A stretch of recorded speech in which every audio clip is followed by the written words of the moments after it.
У тебе є ідея, а в громаді є 2 мільйони гривень для її реалізації. Подай проєкт, і ми змінимо громаду разом. Громадський бюджет – це є один з доступних механізмів, коли ти можеш впливати на бюджетування громади.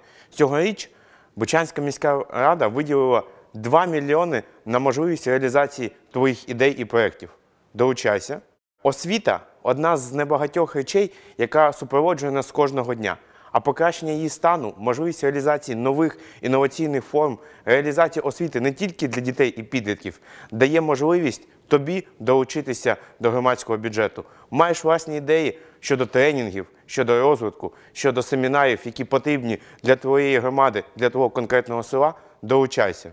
До 15 квітня триває прийом заявок на громадський бюджет в Бучі. І знай, цього року вже ти зможеш подати проєкт і отримати його реалізацію в цьому ж році. Подавайся, ми чекаємо на твої проєкти і на твої ідеї.